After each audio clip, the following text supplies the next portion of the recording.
What is the infinite restoration loop? In the absolute smallest nutshell possible. And this is for Skyrim, you guys, right? This is only in Skyrim. Yeah, only in Skyrim. We could do the other Scrolls games exploits later on, but this is for Skyrim. Yeah, let's definitely do that later on. What the Fortify Restoration Loop is that it is using a glitch with a potion called the Fortify Restoration Potion. And so the way the glitch works, ordinarily, it only increases your restoration skill. But in reality, it increases all fortify enchantments. How much does it increase? So the answer to that is yes. Because it could be from as small as 110% and as large as 100,000. Okay, so why is it called the Fortify Restoration Loop? For two primary reasons. The first reason is that it is focused on a potion, and that potion is called Fortify Restoration. Oh, that's explanatory. Exactly.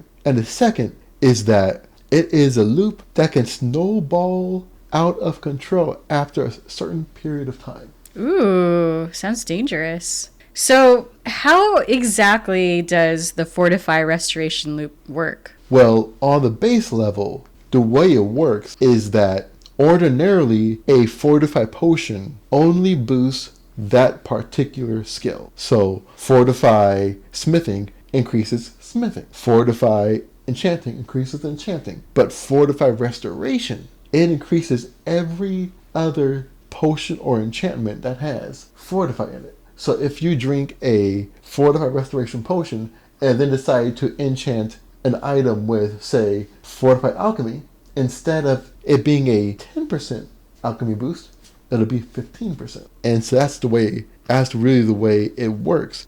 The reason why it works is because it's cumulative. So what other Fortify enchantments are there? There is one Fortify enchantment for every skill. But the most important related Fortify enchantment is Fortify Alchemy.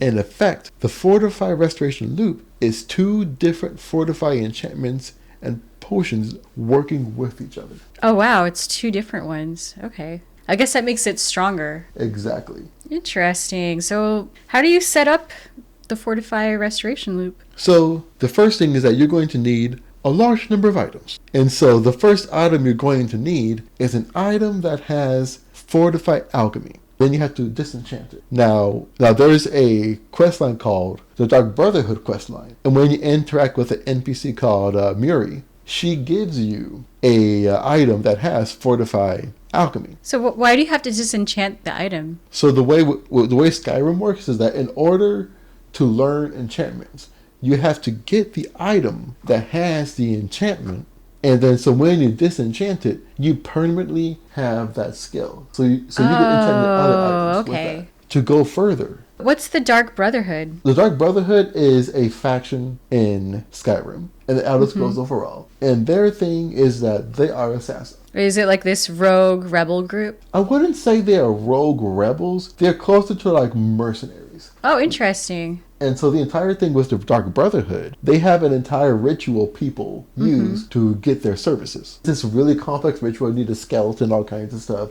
Oh, cool. But the reason why people do that ritual is because it is anonymous. You do that ritual, an assassin comes to you, go, hey, what do you want? Wow. I say, I want to kill this person. No way. Yes. That's so cool. Yes. That's so cool. Where do you find the components for this Fortify potion? So there are several ways you get these components. For the components, there are several items. The Abyssinian Longfin, the Cyrodiilic Spadetail, the Salt Pile, Small Antlers, the Small Pearl, and Yellow Mountain Flower. Now, most people, they usually do a mix of Abyssinian Longfin. So with most potions, you need two. Is that on paper, to make the loop work, you need a lot, at least 30 or 40. The reason why you need so many is for a specific part of the loop. So remember how earlier I said that the first part of the loop is you need Fortify Alchemy? The primary reason you need Fortify Alchemy with all the potions we just mentioned, to increase the power of those potions, you increase your alchemy skill. Say that you have a low alchemy skill, so when you create a potion, the power is going to be, the more you create the potions and engage in the loop, it starts increasing exponentially. So we go from, okay, my alchemy skill just increased by. So that's all you need are these items. So do you need anything else? So what you need are the ingredients I mentioned. You need the Fortify Alchemy enchantment. And then the other thing you need, most people don't realize, is a lot of wearable items. Usually the best items to get What do you mean by wearable items? Well, things like rings, bracelets. Okay, so not clothing, actual like hardware. Exactly. The primary reason why is because those are the items that the game typically allows you to use for enchantment. The biggest thing is that the game effectively restricts you by saying Fortify Alchemy enchantment can only be used on items like rings, headwear, all that stuff. Interesting. But of course, not helmets. But yeah, headwear. It's a lot to get everything together. I mean, is this going to be easy for like newbies? The mixed answer for newbies, there are a couple other exploits that are much easier to tackle first. Because there are things like the Dawn Star glitch, which only takes like 5 seconds to do. Oh, really? That's cool. Oh, yeah, because it's one of the first exploits I do when I play Skyrim is that once I'm done with the first part of the game, I just go to Dawn Star. There's a hidden chest. Oh, look I get 700 gold and a bunch of cool items for free. Interesting. So once you've gathered all these items, how do you actually trigger this loop to work? There's one major variable that determines precisely how long it will take to pull off the loop. What variable is that? That variable is what level are your enchantment and alchemy skills. The higher the better. Oh, okay. That makes sense. If it's lower, you simply have to do the loop longer with a few more hoops to go. How high do you need it? And why is it so important that alchemy and enchanting, your levels are that high? The primary reason for leveling alchemy and enchanting is that there are many perks within those branches that impacts the actual power of the potion. Okay, that makes sense. And so these perks are extra buffs. There are things like increasing the strength of enchanting effects. Basically, if an enchanted item can increase the effects of potion by 15%, oh, the interesting. buff will increase that from 15 to maybe 25. Oh, okay. I understand that. So that's from the base level. All skills start at level 15. Oh, okay. And so at level 15, you could get a nice little increase. How long do the potions last? So that also heavily depends on your skill. And so let's go an extra perks within those skills. So higher skill will increase duration of potion. You say you have an item if you want to drink to prepare for. Yeah. With potions, usually it's like 15 to 30 seconds. That is really important to know what your skill. There are many ways to increase the strength of potions. So how long can a potion go for? What's like the max time on that? Without losing the loop, you get a max of usually about a couple minutes. Oh, wow. Yep. That's without the loop. Yep. Okay, so I'm going to ask, how long is it with the loop? Well, there are many Skyrim players where they have gotten the loop to work for 5,000 hours. I'm guessing that would be Spiffing Brit. I could see him do that for 5,000 hours. Not just Spiffing Brit, not a plug. Many other Skyrim YouTubers like Doug and others. Oh, nice. Where they were able to create these massive No way. Where 5,000 hours. That's 5,000 hours insane. where it's not hard at all. I can't even imagine. That's insane. 5,000 hours. Right, because you could pretty much play the rest of the game on a 5,000 hour restoration loop, right? Oh, yeah. Because so the one flip side is that a Skyrim day is only 15 minutes. If we go 15, 20 minutes. Really? That's it? The days are fast. Yeah, because I'll say about 15, 20 minutes. That's fast. I want to say that's faster than when I played Hogwarts. The days seemed slower. Yeah, because there are specific mechanics at nighttime. Oh, wow. So is Skyrim more fun at night or during the day? I would think nighttime, but... There is I'm sure there's difference, right? The massive difference is, the one flip side is that Skyrim at night has one of my favorite soundtracks in all of gaming. It's called Secunda.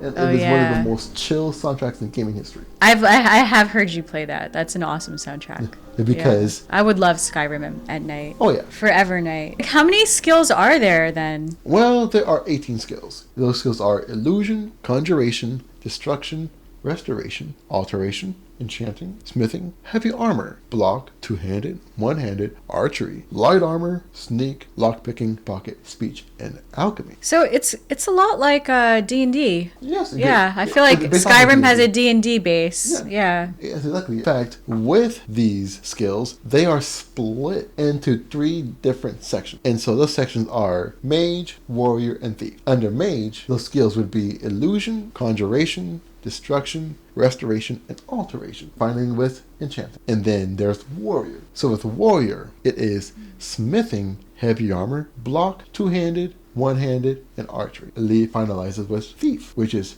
light armor, sneak, lockpicking, pickpocket, speech, and alchemy. So D&D. Yeah. It's based off D&D. That's cool, though. The sections in question for this loop are mage and thief branches, mainly because alchemy is in the thief branch, while enchanting and restoration are in the mage branch. Very, very cool. So how does the restoration loop begin? How does it start? So the loop first begins with equipping likely a ring that is enchanted with Fortify Alchemy. It doesn't have to be a ring, but oftentimes it is a ring. Once you have the Fortify Alchemy enchantment item, you make a potion of Fortify Restoration. When you do it this way, you automatically get a potion that was boosted because of Fortify Alchemy, i.e. it increases the alchemy skill while it's worn. So basically that once you make the first Fortify Restoration potion, you are then going to remove the item that is enchanted with Fortify Alchemy. Once you remove the item, then you are going to drink the Fortify Restoration potion. Once you do that, you're going to enchant a new item with Fortify Alchemy before the effects wear I understand off. that. The way it works, once you get into drink that potion, that effects last for 15 to 30 seconds. And once you drink that 15 to 30 is over, which what happens is the effect wears off. But within that time period, you likely made a new enchanted item. Oh, okay. And so it starts becoming, the restoration boosted the Fortify Alchemy. And so I'm going to create a new Fortify Alchemy ring that is now boosted because of Fortify Restoration. Cool. And so then once that Fortify Restoration wears off, you are going to wear that new Fortify Alchemy ring. Wow. That has an extra effect. That is so cool. So I have to say, this sounds too good to be true. What are the side effects? There's got to be something. Oh, there's several times. And so the biggest... Or things to watch out for. There are a number of really important warnings for players. The first warning is that the loop is highly dependent on your alchemy and enchantment levels. Yeah, you did say that earlier. While gradually increasing your levels while doing the loop is a given, it is advised that you do this after you increase your alchemy and enchantment levels to about 30. The next is that this is an advanced exploit. Setting up the requirements for this exploit takes a lot of time because you have to gather all of the ingredients. You have to make enough items. You have to make enough items like rings and stuff to make How long would that take? Hours. Easily out. And probably because you have to know where all these items are. Because we talk about the ingredients. There's some ingredients, they're in the same place as others. Like the Abyssinian longfin and the Cyrodiilic spadetail, they're both in the same rivers. Oh, wow. So you can collect both. That's cool. But other, like the Stockpile, they're also in this. They're sometimes in the same area as the Abyssinian longfin and Cyrodiilic spadetail. That's somewhere you can save time. The way that highly skilled Skyrim players would do is that they would use other exploits to increase their skill level. So there are many exploits like the Augma Infinium exploit that maxes out your stats first. What the Augma Infinium is, when you do the primary quest of Skyrim, you meet this crazy guy who is preventing you from opening a magical box or container. And in order to do it, you have to go through a whole bunch of stuff where you have to kill every member of Elven race. So you have to kill one orc, one wood elf, one high elf. And so once you get it, meet this demon, it's all this long story. You get one of the most powerful items in the game called the Augma Infinium. Cool. Which increases your skills by Wow, it sounds like something worth getting. A notorious exploit where you could get a near infinite amount of that and you could instantly max out all your skills. So Augma Infinium. There is the easiest exploit in the game, the Dawnstar chest, where if you go to a near mine in Dawnstar, which is the city of Skyrim, there is an invisible box. And so if you know where the box is, it gives you all kind of awesome. Wow, and that's so awesome. You can easily get all of your needed. That's great. That sounds a lot easier than Ogma and Finim. That's why it is one of the more advanced exploits that's very hard to pull off. The other, this is right here, is an actual genuine danger. So danger is that when you increase your potions beyond a certain level, you will get what is called an integer overflow error. Integer overflow error. Yes, and what is that? So what it means is that the potion level is so high that the game system makes it so that when you use the potion or enchanted item, instead of giving you a boost, it decreases your stats by the same amount. Oh, wow. So say that you figure out how to increase your damage by 1 million, but then you increase it too much to say 5 million. And so all of a sudden, instead of you hurting your enemy, you're healing your enemy. Same thing that if you have a potion that increases your health by say 1 million, it's going to... It kind of just does the inverse. Yes. So, by how much? Depending on how much you increase it by, right? Yes. If you have a potion that increases your health by 2,000%, it's going to decrease your health by 10%, meaning you die. Wow. And then there is also, of course, one of the funniest things people do. That sounds very dangerous. It's a very dangerous thing. They're finding out. Well, a lot of Skyrim players do is they try to find out when that overflow error kicks in. Oh, really? Oh, so they push it to that limit. Yeah. That's interesting. Yeah, I definitely don't want to hit that. No, you don't. And so there is another probably the most dangerous side effect of it all. So the most dangerous side effect is that beyond an integer overflow error, if you increase it too much, the game will crash. Oh, wow. I can see that happening. Yeah, yes. It's very hard to get to that level. If you do that, because usually first you get to the integer overflow error. Because normally when you get to the integer overflow error, you're going to stop. Say that you have an item and the item increases your health by 1,000%. You drink the item, you die. So you don't want to get that level. No, you don't. You definitely don't want to die. Not in Skyrim. That's so funny. No, and so as a result, that's interesting. It must have been really funny when it happened to the first person that ever did that. Oh, they're probably like, whoa. Yeah, because it is on the level of what I like to call Skyrim feature, where if you get hit by an enemy called a giant, if you're too low of a level and it hits you, you will actually fly all the way up in space.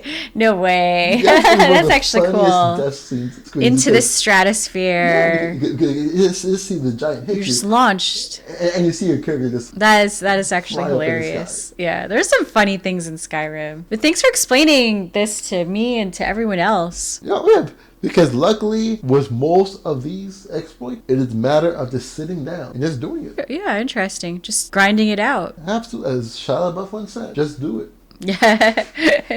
That is all for today. Again, I am Uncle. I'm Lotus. Until next time.